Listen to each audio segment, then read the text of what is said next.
বন্ধুরা, আমরা এখন আছি গাজীপুর সাফারি পার্কের সামনে।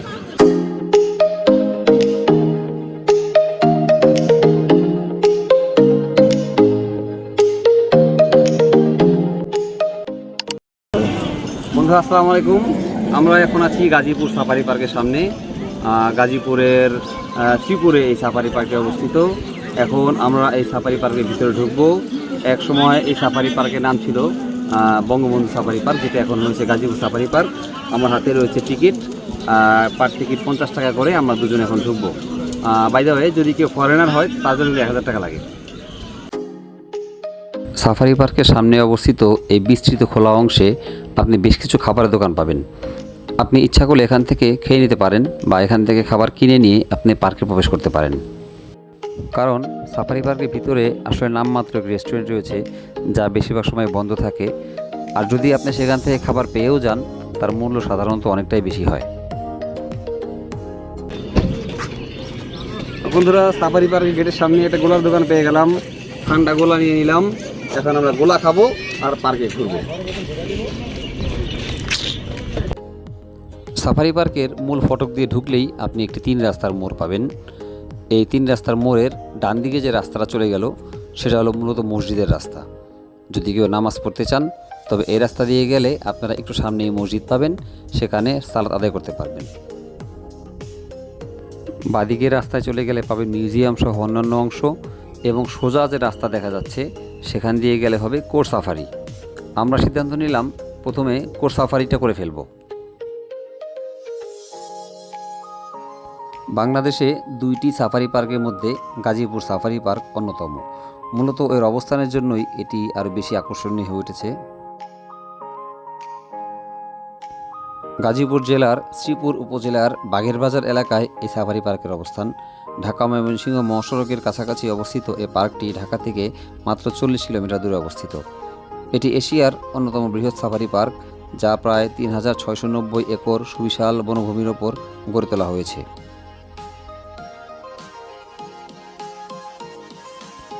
আমরা এখন আছি কোর সাফারি অংশে। কোর সাফারিতে ঢুকতে গেলে এখানে প্রথমে টিকিট কাটতে হয়। আপনাদের সুবিধার্থে আমি টিকিটের মূল্যের একটি ছবি দিয়ে দিলাম।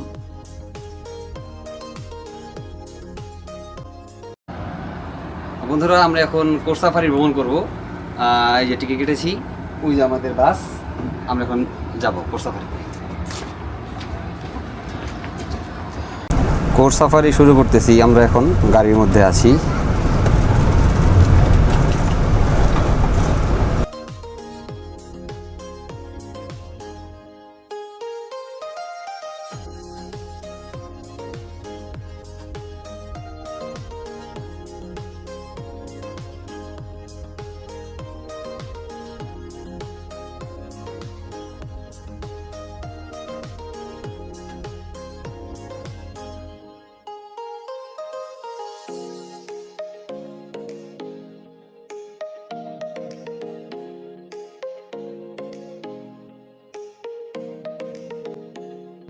নিজেকে অনেকটা ইন্ডিয়ানা জোন্সের মতো লাগছে। হলিউডের মুভির ক্যারেক্টারের মতো জঙ্গল দিয়ে দৌড়াচ্ছি, আশেপাশে জীবজন্তু। সত্যি অসাধারণ এক অনুভূতি। বলতে না বলতেই আমরা শেয়াল দেখতে পেলাম। শেয়াল দৌড়ে গেল। তার একটু পরেই আমরা দেখতে পেলাম বানর। কয়েকটা বানর হুটোপুটি খাচ্ছে। ডান দিকে একটা ছাউনি ঘর দেখতে পেলাম। সেখানে ছিল জেব্রা। বেশ কয়েকটা জেব্রা সেখানে জাবর কাটছিল। আফ্রিকান জেব্রা দেখতে অসাধারণ। সাদা কালো গায়ের রং তাদেরকে অসাধারণ সুন্দর করে তুলেছে। আল্লাহ পাকের এক অপূর্ব সৃষ্টি। জেব্রা দর্শন শেষে আমাদের গাড়ি আবার এগিয়ে চলল। আমরা দেখতে পেলাম একদল বানর দৌড়ে দৌড়ে গাছে উঠে যাচ্ছে। উন্মুক্ত পরিবেশে এভাবে বানরের দৌড়াদৌড়ি দেখা আসলেও এক ভাগ্যের ব্যাপার। আরও কিছুক্ষণ চলার পর আমরা দেখতে পেলাম নীলগাই। আসলে নামে এটি নীলগাই হলেও এটি কিন্তু দেখতে আসলে হরিণের মতো। নীলগাই পার হয়ে আমরা আবার পেলাম জেব্রা সাফারি। এখানেও অনেকগুলো জেব্রা ছিল।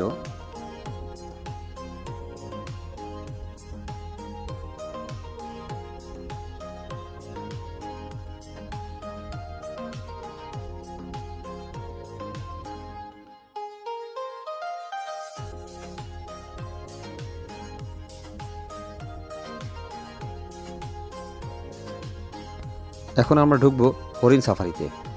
আপনারা হরিণ দেখুন। এই সুযোগে আমি গাজীপুর সাফারি পার্ক সম্বন্ধে আপনাদের কিছু তথ্য দিই। এই সাফারি পার্কটির ভিত্তিপ্রস্তর স্থাপিত হয়েছিল 2010 সালে।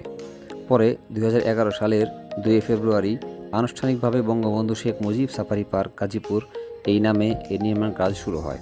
পরবর্তীতে 2013 সালের নভেম্বর মাসে পার্কটি দর্শনার্থীদের জন্য খুলে দেওয়া হয়। প্রায় 4000 একরের বিশাল এই পার্কটিতে মূলত 5টি অংশে ভাগ করা হয়েছে। এই অংশগুলো হলো core safari, safari kingdom, biodiversity park, extensive Asian safari park এবং বঙ্গবন্ধু স্কয়ার। সমগ্র সাফারি পার্কের সবচেয়ে আকর্ষণীয় এবং রোমাঞ্চকর অংশই হলো এই কোর সাফারি, যেখানে আমরাই কাছে ঘেরা বাসে রয়েছি এবং বন্যপ্রাণীরা সব রয়েছে উন্মুক্ত পরিবেশে। বাপ রে বাপ, কত বড় গয়াল! বন্ধুরা, এটি কিন্তু গরু নয়, এটি কিন্তু গয়াল।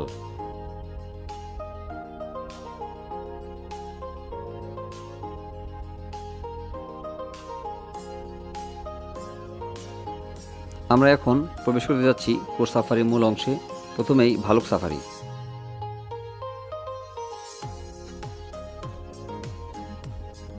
এই ভালুকগুলো মূলত আনা হয়েছে আফ্রিকা থেকে। ছাউনির নিচে আমরা একটি ভালুক দেখতে পেলাম, কিন্তু পুরো ভালুক সাফারি খুঁজেও আরেকটি ভালুককে দেখতে পেলাম না। এটা নিশ্চয়ই কোন চিপাচাপায় গিয়ে বসে আছে।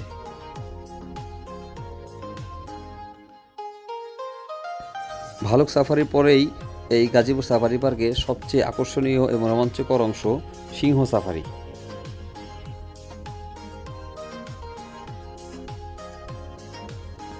গাজীপুর সাফারি পার্কে বর্তমানে মোট সিংহের সংখ্যা 5টি। দর্শনার্থীদের আকর্ষণ বাড়াতে 2026 সালে মার্চ মাসে কক্সবাজারের ডুরাহাজ্জা সাফারি পার্ক থেকে 3টি নতুন সিংহ আনা হয়েছে। এই 3টি সিংহ যোগ হওয়ার পরেই বর্তমান সিংহ 5টি দাঁড়িয়েছে। দর্শনার্থীরা সিংহ সাফারি ভ্রমণ করতে গিয়ে আসলে কখনো নিরাশ হন না, কারণ সিংহরা খুবই দলবদ্ধ প্রাণী। ওরা দল বেঁধে থাকে, ডাকাডাকি করলে অনেক সময় ওরা বাসের কাছে চলে আসে।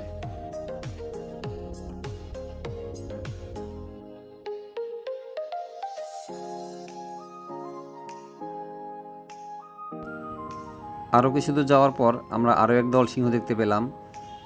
দুপুরে খাবার খেয়ে এরা সবাই আরামে ঘুমাচ্ছে। সিংহ সাফারির পরেই হলো টাইগার সাফারি, যা সাফারি পার্কের অন্যতম প্রধান আকর্ষণ। পার্কটিতে বর্তমানে 3টি পুরুষ এবং 4টি নারী বাঘ সহ মোট 7টি বাঘ রয়েছে। টাইগার সাফারিতে বাঘের দেখা পাওয়া খুবই ভাগ্যের ব্যাপার। আমি যখন প্রথমবার এসেছিলাম 2015 সালে, তখন শুধুমাত্র এই জলাশয়েই 7 থেকে 8টি বাঘ একসাথে দেখেছিলাম। এরপরে আরও 3-4 বার আসলেও কোনোবারই বাঘের দেখা পাইনি। এবার অনেক খোঁজাখুঁজির পর একটি বাঘ দেখা পেয়েছি। এই আপনার ছবি দেখতে পাচ্ছেন, বেটা আরামে ঘুমাচ্ছে। ড্রাইভার অনেকক্ষণ হর্ন বাজালো, ডাকাডাকি করলো, কিন্তু সে কানও নাড়ায়নি। ভাবখানা এমন, আই ডোন্ট কেয়ার। যাই হোক, ঘুমন্ত বাঘ দেখার সাথে সাথেই আমাদের কোর সাফারির অংশ শেষ হলো।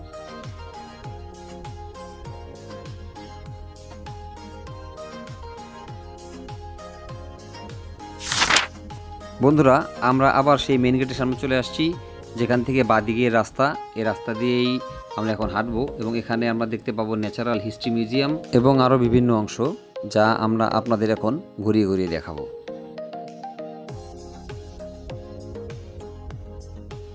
সাফারি পার্কের এই অংশে আমরা বেশ কিছু সুযোগ সন্ধানী কাপল দেখতে পেয়েছিলাম। আসলে এ বিষয়ে পার্ক কর্তৃপক্ষ সতর্ক দৃষ্টি থাকা আবশ্যক। বন্ধুরা, এটা কিন্তু আসলে ব্যাগ না, এটা একটা ডাস্টবিন।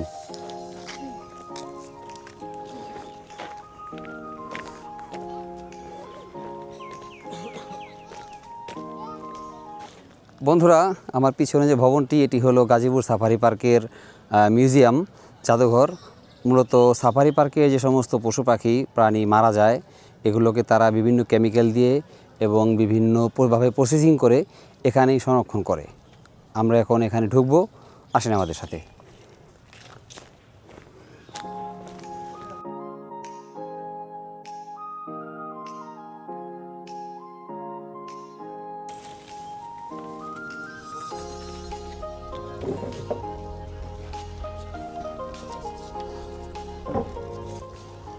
এক টিকিটে মোট 3টা স্পট দেখা যায়। আমরা আগে প্রথমটা কভার করব। ডান দিকে আগে ঢুকতে হবে। এখানে প্রায় 2000 প্রজাতির প্রাণী ও উদ্ভিদের স্পেসিমেন বা স্টাফিং করে রাখা আছে, যা গবেষক ও শিক্ষার্থীদের জন্য দারুণ একটি তথ্যবহুল উৎস।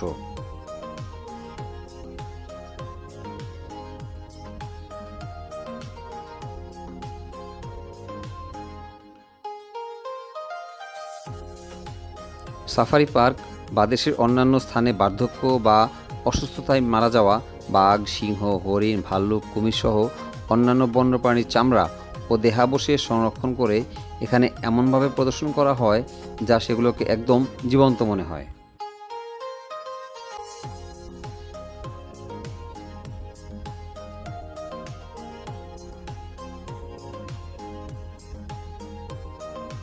শুধু স্তন্যপায়ী প্রাণীই নয়, বরং বিভিন্ন প্রজাতির সাপ, মাছ, কীটপতঙ্গ এবং অন্যান্য জলজ ও উভচর প্রাণীর নমুনাও এখানে বৈজ্ঞানিক উপায়ে সংরক্ষণ করে রাখা হয়েছে।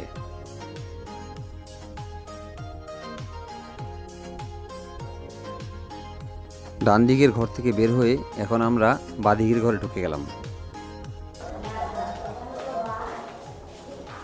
সেই সুন্দর, সেই আসো।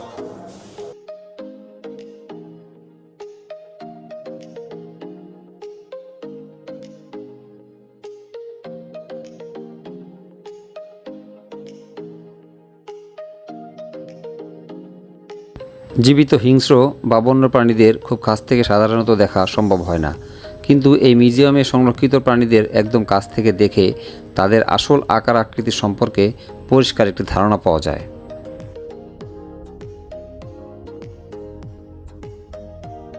বিভিন্ন প্রাণীর মাথার খুলি, শিং, দাঁত এবং সম্পূর্ণ কঙ্কাল এখানে প্রদর্শনের জন্য রাখা হয়েছে। এর ফলে খুব কাছ থেকে বন্য প্রাণীদের শারীরিক গঠন এবং অস্থি সম্পর্কে বাস্তব ধারণা পাওয়া যায়।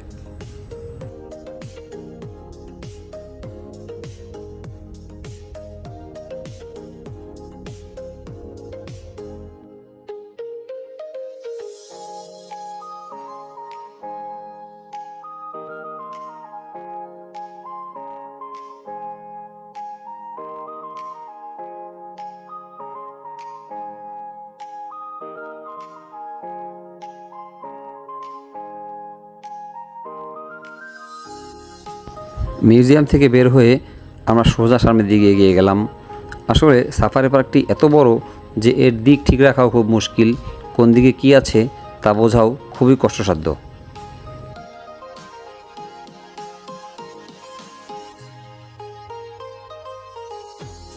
কিছুক্ষণ হাঁটার পর আমরা প্রজাপতি, ম্যাকাও, অ্যাকোয়ারিয়াম এইসব জোনের দিকে এগিয়ে গেলাম, যে জোনটিকে নামকরণ করা হয়েছে সাফারি কিংডম নামে।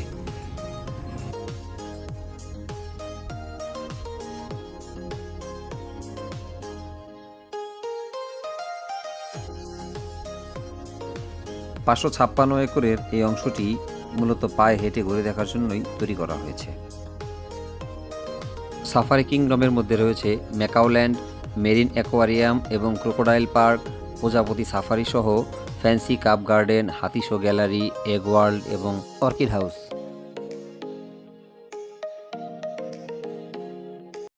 আমরা 60 টাকা দিয়ে আরও একটা টিকিট কাটলাম। এটার মধ্যে মোট 3টা আছে, ম্যাকাও, প্যারট এবং অ্যাকোয়ারিয়াম। আমরা এখন আগে ঢুকবো। এটা কোনটা ভাইয়া? ম্যাকাও। এখন ম্যাকাও ঢুকবো আগে, আসো।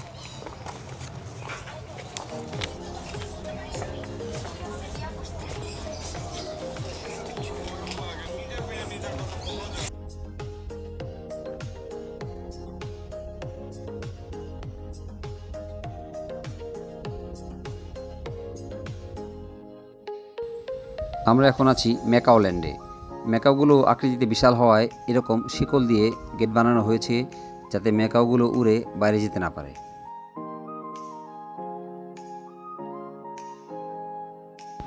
ম্যাকাওল্যান্ডের এই অংশে নীল, সোনালী, সবুজ macaw, African grey parrot, pelican সহ প্রায় 34 প্রজাতির আফ্রিকান ম্যাকাও পাখি রয়েছে।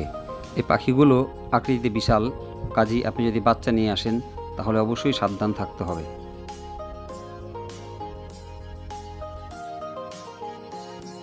ম্যাকাওল্যান্ডের পাশেই আরেকটি পাখির বিশাল খাঁচা রয়েছে, সেখানে দেশি টিয়া, কাকাতুয়া সহ আরও নাম না জানা বিভিন্ন ধরনের পাখি রয়েছে।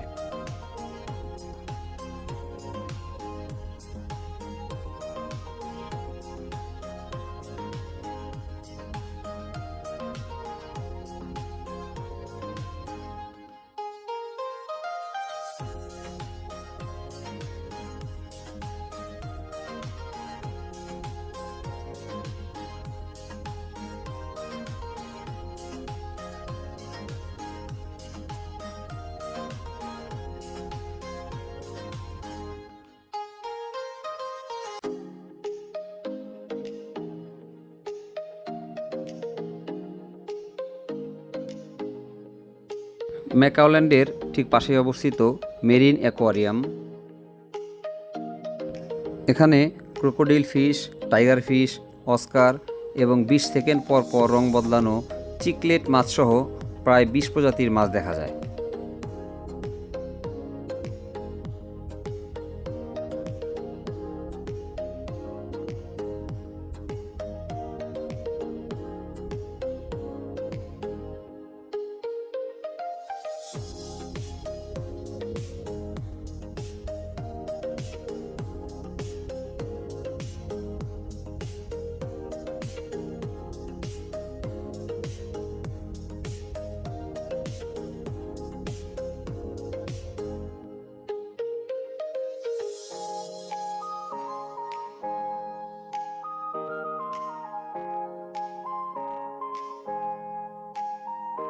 অ্যাকোয়ারিয়াম ফিশ দেখা পরেই আমরা চলে গেলাম প্রজাপতি সাফারিতে।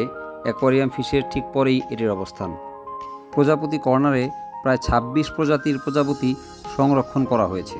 এখানে প্রজাপতির জন্য একটি বিশেষ সুরক্ষিত এবং পরিবেশ বান্ধব বেষ্টনী তৈরি করা হয়েছে।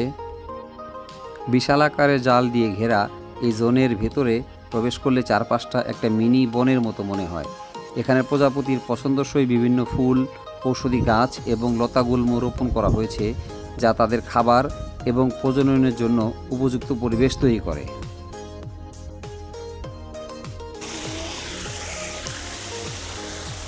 প্রজাপতি কর্নারে আমরা একটি ঝর্ণা পেয়ে গেলাম। এই গ্রীষ্মের দাবদাহে এরকম একটি ঝর্ণা মনকে প্রশান্তি দেয় অনেক আসলে।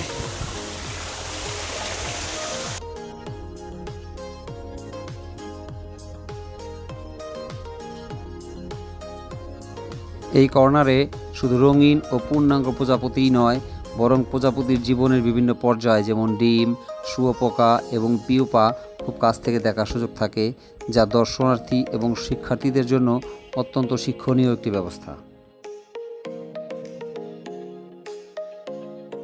বাংলাদেশের প্রকৃতিতে পাওয়া যায় এমন নানা রঙের ও আকৃতির দেশীয় প্রজাপতি এখানে সংরক্ষণ এবং উন্মুক্ত রাখা হয়।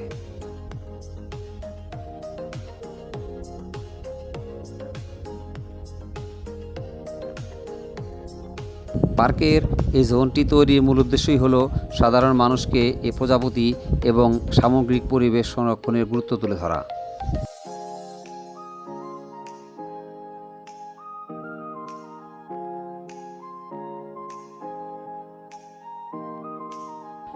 প্রজাপতি গার্ডেন থেকে একটু সামনে আগালেই ফেন্সি কাপ গার্ডেন, যেটি এই গাজীপুর সাফারি পার্কের অন্যতম প্রধান আকর্ষণ।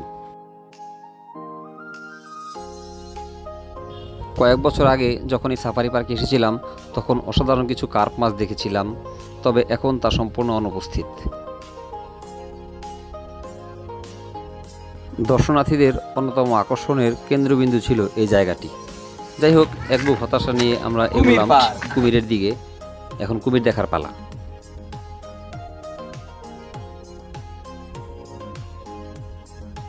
কুমির পার্কে আমাদের মোটামুটি হতাশ সময় কাটলো। দুপুরে খাওয়া দাওয়া শেষ করে সবগুলো কুমির নিশ্চয়ই ভাত গুন দিচ্ছে। আশেপাশে কোনো কুমিরের দেখা নাই। তবে অনেকক্ষণ অপেক্ষার পর একটা কুমিরের অল্প কিছু অংশ দেখতে পেলাম। এ বেচারা নিশ্চয়ই আমাদের মনের দুঃখ বুঝতে পেরে একটু উকি দিয়েছে। এতেই মনে শান্তি আর কি।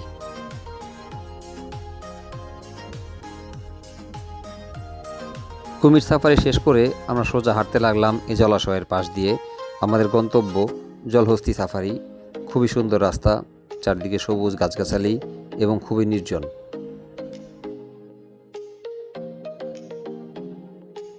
অবশেষে জলহস্তির বেষ্টনীর সামনে চলে আসলাম, কিন্তু কপাল আজকে সত্যি খারাপ, কোনো জলহস্তির দেখা নাই। অনেকক্ষণ ইতিউতি করলাম, এদিক ওদিক তাকালাম, অপেক্ষা করলাম একটা জলহস্তি দেখার জন্য, কিন্তু শেষ পর্যন্ত আজ আমাদের জলহস্তি দর্শন হলো না।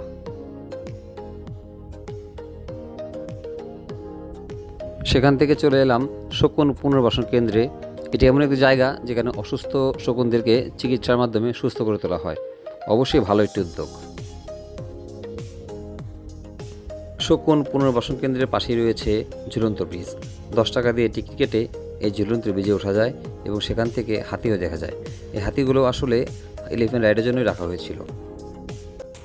আমরা 10 টাকা দিয়ে ঝুলন্ত ব্রিজে উঠবো, সাথে হাতি দেখবো। আসেন হাতি দেখাই।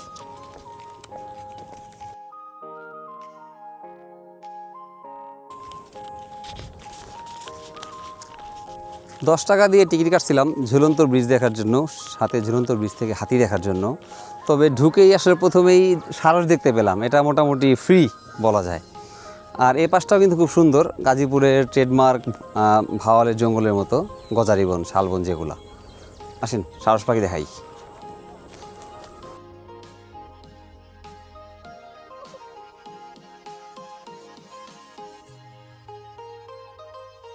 পাখি তিনটার রাজনৈতিক মতাদর্শে নিশ্চয়ই পার্থক্য আছে। তিনটায় ঝিম মেরে আছে, কারোর সাথে কারো কোনো কথা নাই। কি একটা অবস্থা! ঝিম মেরে থাকা সারস পাখি দেখে তারপর আমরা ঝুলন্ত ব্রিজের দিকে এগিয়ে গেলাম। ঝুলন্ত ব্রিজ দেখতে মোটামুটি ভালোই সুন্দর, একেবারে আহামরিও নয়, আবার একেবারে চলে না এমনও নয়। তবে 10 টাকার টিকিটের হিসেবে যথেষ্ট সুন্দর। এখানে আপনি খুবই সুন্দর পরিবেশ পাবেন, আপনার প্রিয়জনকে নিয়ে আপনি একান্তে সময় কাটাতে পারবেন এবং বেশ কিছু সুন্দর ছবিও তুলতে পারবেন।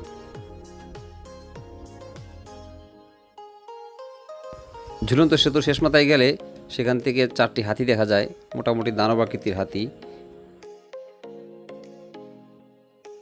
ঝুলন্ত সেতুর ঠিক পাশেই ইমু পাখির খাঁচা। আমরা বেশ কিছু সময় এই পাখিটির সাথে কাটালাম।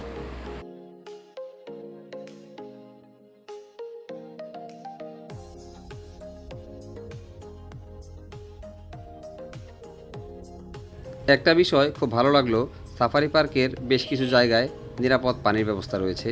আপনি এই সমস্ত জায়গা থেকে পানি সংগ্রহ করতে পারবেন এবং সেই পানি স্বচ্ছন্দে পান করতে পারবেন। ইমু গার্ডেনের ঠিক পাশেই অজগর সাপের অবস্থান এবং অজগরের খাঁচার ঠিক পাশেই হলো ঘড়িয়ালের পুকুর।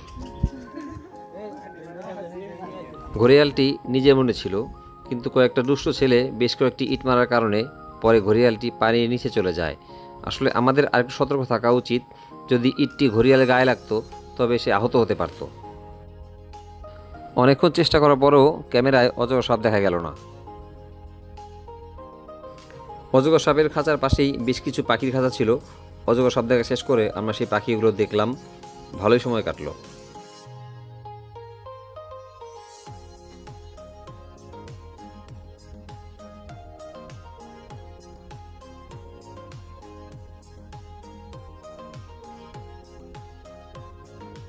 কিংডম সাফারি থেকে বের হওয়ার সময় এই ধরনের কিছু প্রাণীর স্কাল্পচার দেখা যায়, যে প্রাণীগুলো আসলে পৃথিবী থেকে বিলুপ্ত হয়ে গেছে। বিভিন্ন ধরনের ডাইনোসরের মূর্তি আপনারা এখানে দেখতে পাবেন।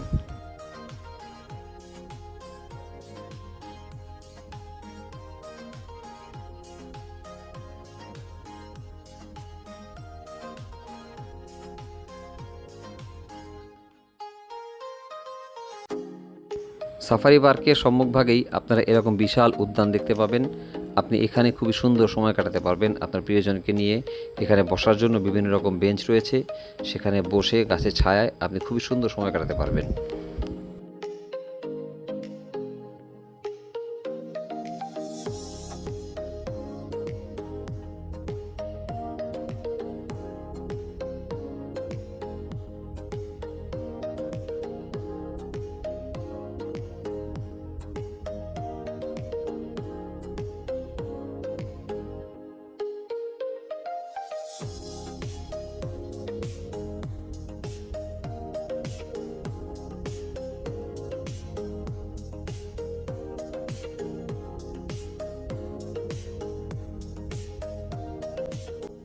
বন্ধুরা, আমরা সারাদিন আজ গাজীপুর সাফারি পার্কে ঘুরলাম। আমরা চেষ্টা করেছি পুরো সাফারি পার্কটাই কভার করতে। আমরা প্রত্যেকটা সেক্টরে গিয়েছি, মিউজিয়ামে গিয়েছি, কোর সাফারি কভার করেছি। আপনাদের যদি সাফারি পার্ক সম্বন্ধে যে কোনো ধরনের জানার থাকে, কোশ্চেন থাকে, আমাদেরকে করবেন, আমরা চেষ্টা করব উত্তর দেওয়ার জন্য। আর যদি কোনো তথ্য দেওয়ার থাকে দিবেন, সাদরে গ্রহণ করব। আর আমাদের যেটা অনুরোধ সেটা হলো আপনারা আপনাদের পরিবার নিয়ে আসবেন, বাচ্চা কাচ্চা নিয়ে আসবেন। সবুজের মধ্যে তারা থাকবে, তারা এই প্রাণীগুলোকে দেখবে, তারা মিউজিয়ামে গিয়ে যে সংরক্ষিত প্রাণীগুলো আছে সেগুলোকে দেখবে, শিখবে, তাদের জ্ঞান তাতে বাড়বে। আর আরেকটা বিষয় আমরা দেখেছি সেটা হলো আমরা আসলে কুমিরের খাঁচায় বা পাখির খাঁচায় অনেকেই দেখলাম ঢিল মারে। তো কর্তৃপক্ষের নিকট আসলে আমাদের অনুরোধ একটাই, এই বিষয়টা যেন তারা ভালোভাবে খেয়াল করে পদক্ষেপ নেয়। এবং সর্বোপরি আমাদের ব্লগটা আজকে এ পর্যন্তই। আপনারা লাইক কমেন্ট দিবেন, সাবস্ক্রাইব করবেন, পাশে থাকবেন। ধন্যবাদ।